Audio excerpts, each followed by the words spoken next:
আসসালামু আলাইকুম। আমি সোহানা, বাংলাদেশি ব্লগার সোহানা চ্যানেলে সবাইকে স্বাগতম। আমার ভিডিও দেশ এবং দেশের বাহিরে যে যেখান থেকে দেখছেন আশা করছি সবাই ভালো আছেন।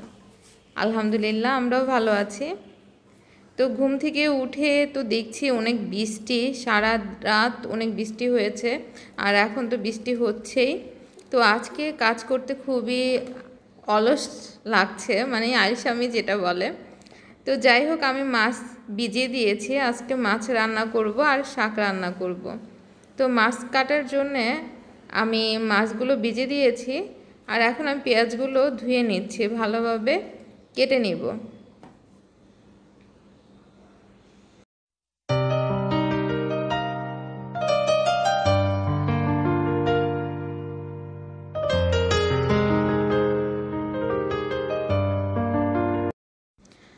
আমি বেশি করে পেঁয়াজ কেটে রাখছি, কারণ হচ্ছে প্রতিদিন পেঁয়াজ কাটতে ভালো লাগে না।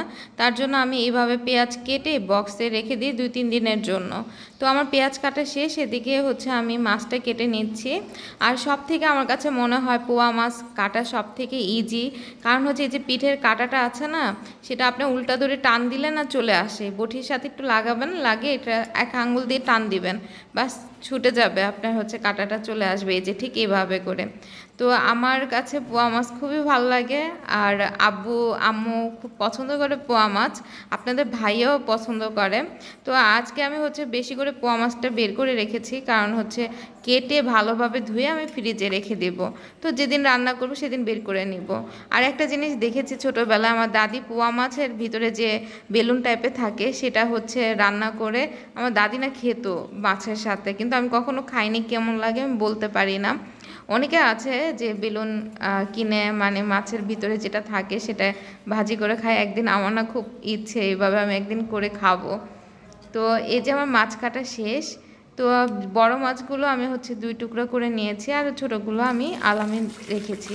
এখন আমি এটি ভালোভাবে পরিষ্কার করে তারপরে হচ্ছে প্যাকেট করে ফ্রিজে রেখে দেব। আর এইভাবে রাখলে হচ্ছে আপনার মাছের গন্ধটা বেশি আসবে। তো আমি মাছগুলো ধুয়ে নিচ্ছি।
আর এদিক দিয়ে আমি হচ্ছে লাল শাক ভাজি করার জন্য রসুন, পেঁয়াজ আর কাঁচামরিচ ভেজে নিচ্ছি। আর সামান্য পরিমাণ আমি এখানে লবণ আর হলুদ অ্যাড করে দিচ্ছি।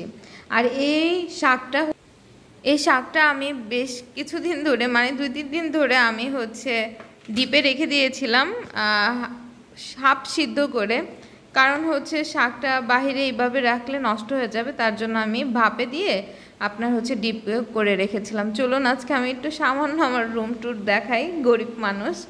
তো এটাই হচ্ছে আমার রুম, বেডরুম, আর এটা হচ্ছে ড্রয়িং ডাইনিং স্পেস। তো এই রুমটা হচ্ছে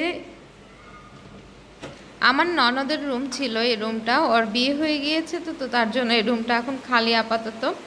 আর হচ্ছে এই রুম আমরা এই বাসাটা ছেড়ে দিব, নভেম্বরে বাসা, আমরা আরেক বাসা উঠব নতুন বাসাতে।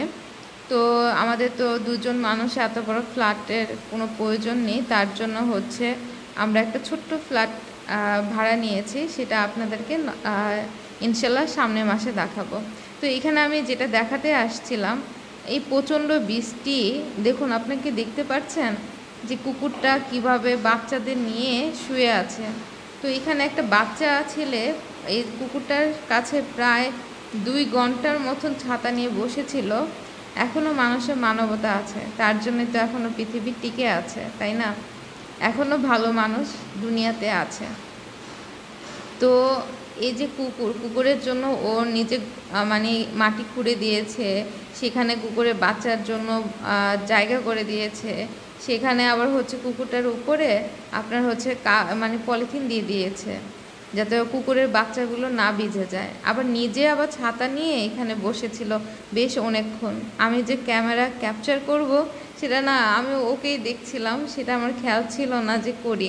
তো এত বৃষ্টি, সারা রাত আর দিনে বৃষ্টিতে আপনার হচ্ছে নিচে পানি জমে গিয়েছে, অনেক অনেক রাস্তাঘাটে তো পানি হাঁটু সমান হয়ে গিয়েছে। তো কুকুরটাকে দেখে আমার ভীষণ মায়া লাগছিল। তা যাই হোক, ও ভালোই আছে। তো আমি আবার হচ্ছে আগামীকালকে আপনাদেরকে দেখাবো ওকে। দূরের থেকে তো করেছি, দেখি বাচ্চা সহ নিতে পারি কি না। তো এইখানে দেখেছেন কি পানি উঠেছে, আর আমার এই সাইডটা না খুব ভালো লাগে। তো যাই হোক, এখন রান্নার কাছে চলে আসলাম। এখানে আমি শাক দিয়ে গিয়েছিলাম, আমার শাকটা হয়ে গিয়েছে। আর ওই পাশের চুলাতেই আমি হচ্ছে পোয়া মাছটা রান্না করে ফেলেছিলাম। এই যে আমার পোয়া মাছ, আর হচ্ছে ভাতও রান্না করে ফেলেছি। তো আজকের ভিডিও এখানে শেষ করছি। সবাই ভালো থাকবেন, সুস্থ থাকবেন। আল্লাহ হাফেজ। আবার দেখা হচ্ছে নেক্সট ভিডিওতে। আসসালামু আলাইকুম।